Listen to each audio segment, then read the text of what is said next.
আপনার কি সত্যিই মনে হয় আপনি একজন ফেলিয়ার? কিন্তু বিশ্বাস করুন, এ পৃথিবীর প্রত্যেকটা মানুষ জীবনে কোনো না কোনোবার ফেল করে। পরীক্ষায়, নয় বিজনেসে, নয় চাকরির পরীক্ষায় সফলতা না পেয়ে, বা নিজের বানানো নিয়মই নিজে মেনটেন না করতে পেরে। এ পৃথিবীর বড় বড় বিজনেসম্যান, খেলোয়াড়, ক্রিকেটার বা বড় কোনো সার্ভিসম্যান, তারাও জীবনে কোনো না কোনো ক্ষেত্রে ফেল করেছে। তাদের সাথে আপনার পার্থক্য শুধু একটাই, তারা হার মানেনি।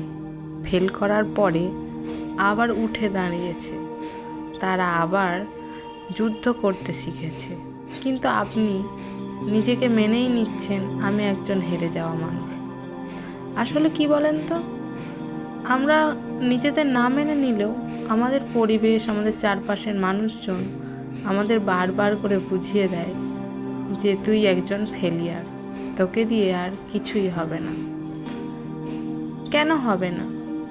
একটা কথা আছে, যতক্ষণ শ্বাস ততক্ষণ আশ। আপনি যতক্ষণ নিঃশ্বাস নেবেন ততক্ষণ আপনার কিছু করে দেখানোর ক্ষমতা আছে।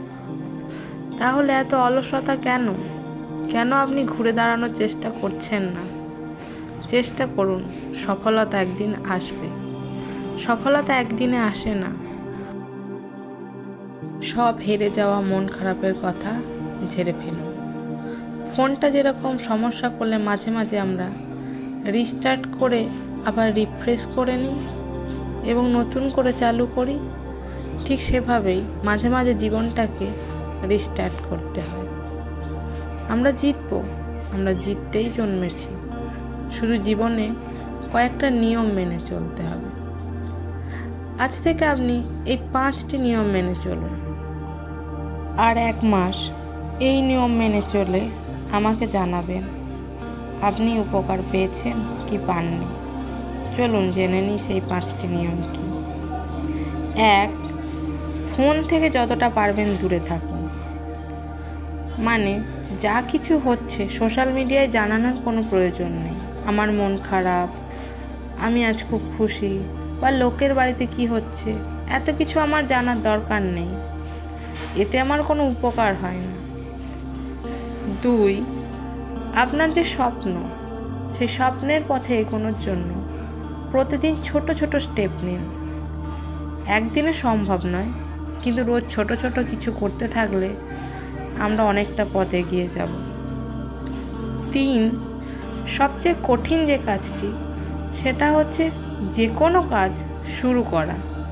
আপনি যা করতে চাইছেন, বিজনেস বা পড়াশোনা বা অন্য কিছু, সেই কাজটা শুরু করুন। আমরা সবসময় ভাবি আজ নয় কাল করব, আবার কাল আসলে বলি কাল না, আগামীকাল করব। আর এই করতে করতেই অনেক সময় চলে যায়। তাই আজ এখনই শুরু করুন। 4, নিজেকে ছোট না করা। আমরা সব সময় অন্যের সাথে নিজের তুলনা করি এবং নিজেকে ভীষণ ছোট করে দেখি, যে ও এত কিছু পেরেছে, আমি পারিনি। ওর এই বয়সে বাড়ি গাড়ি হয়ে গেছে, আমার হয়নি। ও এই বয়সে একটি বড় চাকরি করছে, আমার নেই। না, এগুলো আমরা ভাববো না।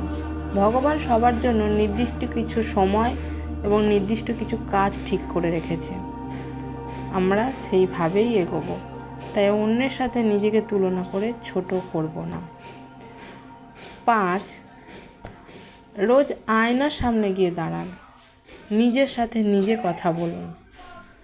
নিজের ভালো লাগা, নিজের স্বপ্ন, নিজের সাজগোজ, শখ, সমস্ত কিছু আয়নার সাথে শেয়ার করুন। কাউকে বলার দরকার নেই। নিজের দুঃখের কথা অন্যজনকে বললে লোকে আবার ঘুরিয়ে আপনাকে সেই কথা দিয়েই ছোট করবে। তাই নিজের কথা নিজেকেই বলুন। আপনি একবার আপনার চারপাশে খবর নিয়ে দেখুন।